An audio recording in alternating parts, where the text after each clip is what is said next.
বছর এটা শিখছিলাম। তো আমার নানিদের বাড়িতে গেছিলাম। নানিদের বাড়িতে যাওয়ার পরে এটা আমার এক মামা বলছিল যে এরকম শিখতে হবে। তো চেষ্টা করার পরে আমি শুনছিলাম যে পাহাড়ি এলাকায় নাকি এরকম হাঁটে। তো মানে চেষ্টা করার পরে আমি এরকম বাঁশের আগা কাটি। তো আগা কাটার পরে এরকম চেষ্টা করার পরে আমি গত 2 দিনের ভিতরে এটা শিখে যাই।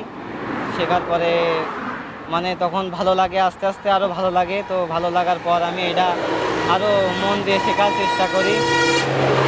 শেখার চেষ্টা করার পরে আমি এটা একদম ভালোভাবে শিখে যাই। তো শেখার পরে আমি আরও চিন্তা করলাম যে আরও অনেক উঁচু করব আরও। তো একটা থেকে দুইটা, দুইটা থেকে তিনটা এরকম করার পরে আমি অনেক উঁচুতে করলাম। প্রায় 1 বছর ধরে শেখার পরে আমি এত উঁচুতে করছি। তো এখন এইটা আমার একদম সব ব্যালেন্সের ভিতরে আসছে। আমি হাত পা এদিক সেদিক যাইতে পারি।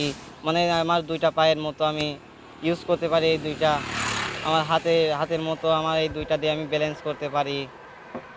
বিভিন্ন রকম সামনে পেছনে যাইতে পারি, সাইডে যাইতে পারি, ঘুরতে পারি। পায়ের মতো সব আর কি করতে পারি এই 2টা। আমার স্বপ্ন, আমি পড়ালেখা করছি উজানগ্রাম মাধ্যমিক বিদ্যালয়। আমি 9ম শ্রেণীতে পড়ি, বিজ্ঞান বিভাগে। আমি পড়াশোনার পাশাপাশি এটাতেও কিছু সময় দিই। তো পড়াশোনার পাশাপাশি আমি আরও অনেক কিছু করতে চাই। তাছাড়া আমি গান, গজল সব আর কি সবাই শুনে অনেক নাকি প্রশংসা করে এই আর কি।